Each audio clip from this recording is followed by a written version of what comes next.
नमस्कार, आप देख रहे हैं केबीसी न्यूज़। मैं हूं अमलेश आनंद। जैसा कि आपको पता है कि पूरे विश्व में मखाना जो है बिहार का, मिथिला का मखान बहुत प्रचलित है और मिथिला का जो मखाना है वो एक क्वालिटी के रूप में देश विदेश में यहाँ से एक्सपोर्ट किया जाता है। हमारे साथ बिहार राज्य में के निदेशक हैं। हम बात करना चाहेंगे कि किस तरह का ये महोत्सव है और क्या कैसे सर आयोजन किया गया है। हम सभी लोग जानते हैं कि मखाना जो बिहार का उत्पाद है, इसकी चर्चा होते ही ये बरबस में बिहार के अग्रणी होने की अनुभूति होती है।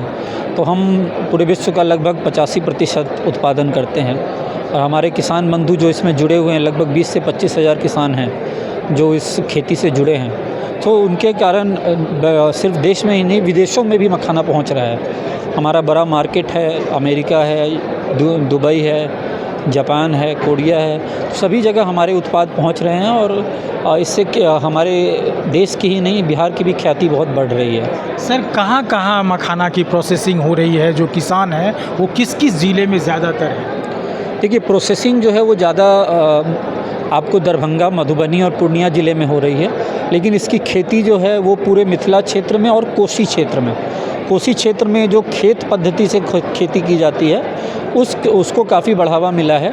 और जो तालाबों में खेती होती है वो मुख्यतः मिथिलांचल रीजन में होती है। तो इस तरीके से लगभग 10 ज़िले हैं जहां इसकी खेती आज के दिन में हो रही है और इसकी प्रोसेसिंग लगभग 4-5 ज़िलों में उद्यमियों ने बैठाई है। तो इसकी और प्रसार बढ़ाने के लिए उत्तर बिहार में, मिथिलांचल में अगर हम बात कर लें सीतामढ़ी से लेकर के पूर्णिया, भागलपुर तक की, तो क्या वहाँ की जलवायु और मिट्टी उपयुक्त है? हाँ, यहाँ की जलवायु, जो उत्तर बिहार की जलवायु है वो पूर्णतः उपयुक्त है। और उसके साथ ही साथ जो उत्तर बिहार में हमने खेत पद्धति विकसित की है वैज्ञानिकों की मदद से, वो खेत पद्धति आप कहीं भी अपना करके उसकी खेती कर सकते हैं। तो अब तालाबों की अनिवार्यता ख़त्म हो गई है, हम खेतों में इसका उपज कर सकते हैं। तो किसानों को क्या सरकार से कितनी मदद मिलती है अपने इस कार्य को? सरकार के मखाना की खेती पर उसके विभिन्न पहलुओं पर लगभग 75% अनुदान देती है, जो कि एक बहुत अच्छी वैल्यू है। और मुझे लगता है कि उतना अनुदान से किसान प्रोत्साहित होते हैं और बहुत सारे किसान इससे जुड़ रहे हैं। शुक्रिया सर आपका।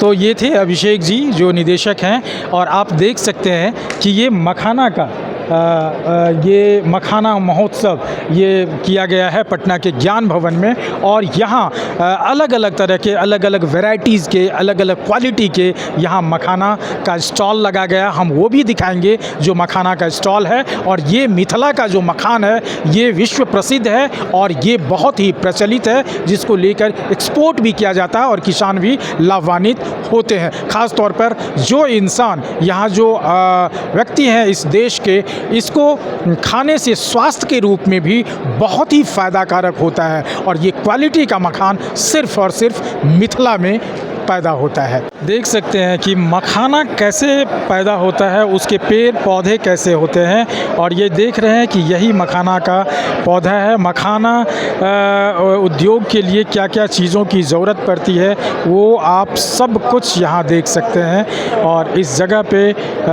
मखाना से संबंधित सारे सामान यहाँ लगे हुए हैं। यही है मखाना का पौधा, ऐसे ही तैयार होता है। और ये देख सकते हैं ये एक फल है मखाना का।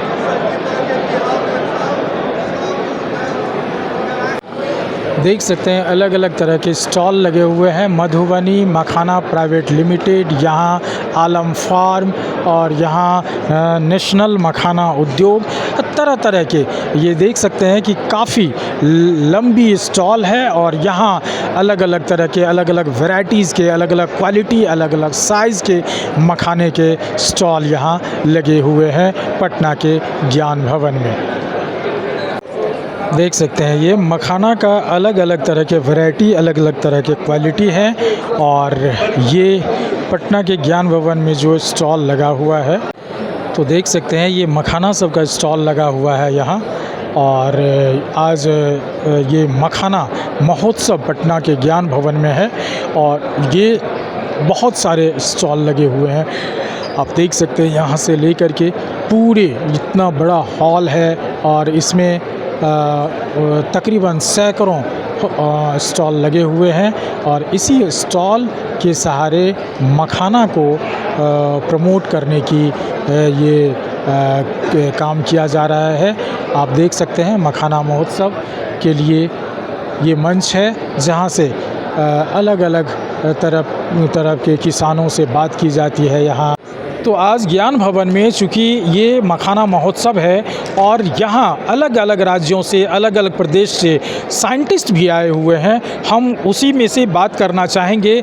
जो साउथ से एक साइंटिस्ट आए हैं डॉक्टर गजेंद्र चंद्रा, हम उनसे आपको रूबरू कराते हैं कि मखाना के ऊपर इनका क्या अनुभव रहा है, इनका क्या शोध रहा है। स्वागत करते हैं गजेंद्र जी आपका। धन्यवाद। क्या बताना चाहेंगे, चूँकि आप साउथ से आए हैं और यहाँ बिहार में, और बिहार मखाना का उत्पादन का एक मुख्य क्षेत्र रहा है, तो इस पर आपका अनुभव और शोध क्या रहा है? यह बात सही है कि मखाना की जन्मस्थली मैथिली क्षेत्र है, बिहार है, और माता सीता की जन्मस्थली भी है।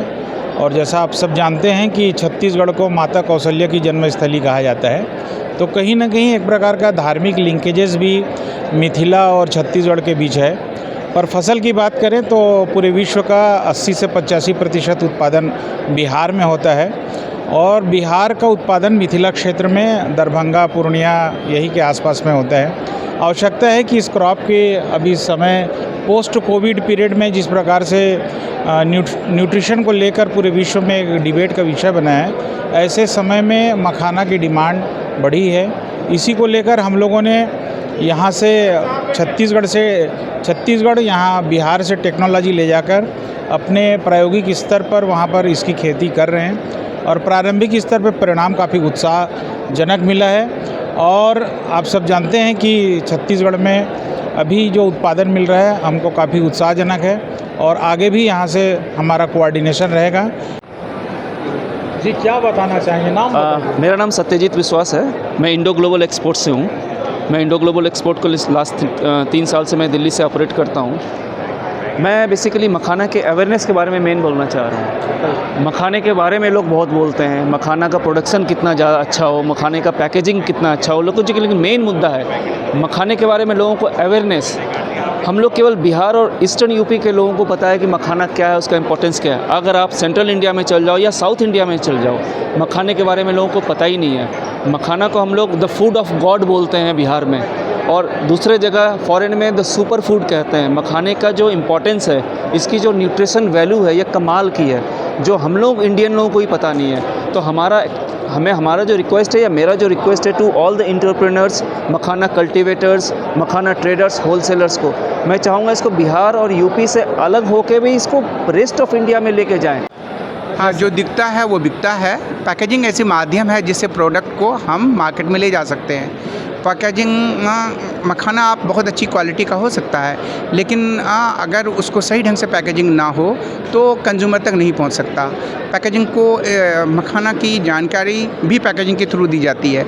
तो और जो हम लॉजिस्टिक की बात करते हैं, है ना, किसी भी प्रोडक्ट को एक जगह से दूसरी जगह ले जाने की बात जब हम करते हैं, तो पैकेजिंग एक अहम माध्यम है जो प्रोडक्ट को पैक करके और सही रखे ट्रांसपोर्टेशन के दौरान और स्टोरेज के दौरान। अभी आपने सुना कुछ लोगों से कि वो प्रोडक्ट ख़राब हो जाता है, उसमें फंगस लग जाता है, मॉइस्चर लग जाता है, वो प्रोडक्ट सॉफ्ट हो जाता है। और अच्छी पैकेजिंग के माध्यम से ये जो प्रॉब्लम है उसको सॉल्व किया जा सकता है। और हम चाहते हैं कि मखाना GI टैग प्रोडक्ट है, और GI टैग प्रोडक्ट से इस पूरी दुनिया में पहुंचाना है। तो पैकेजिंग के माध्यम से ये बहुत अहम है कि अच्छी पैकेजिंग होगी, जिस पे अच्छे ग्राफिक्स होंगे, अच्छी ब्रांडिंग होगी, तब जाकर के ये प्रोडक्ट पूरी दुनिया में मशहूर होगा। कहाँ से आए हैं? दरभंगा से आए हैं सर। मिथिला की छियै अहाँ? हाँ, मिथिला की राजधानी से आए हैं सर। अपने खेती करै छियै या प्रोसेसिंग करै छियै? अपने हाथ से तो नहीं करे छिए, लेकिन कुछ किसान हैं, हाँ, ओई के सहयोग करे छिए, और उन लोग को मतलब बीज लेने में या उनको तालाब में काम करने में, उसमें जो उनको सहायता कर सकते हैं वो करते हैं। उसके बाद जो फोड़ी वाले होते हैं उनको हायर करते हैं, अपना मखाना प्रोसेसिंग करते हैं, पैकिंग करते हैं, बेचते हैं सर। अमलेश आनंद, KBC न्यूज़, पटना।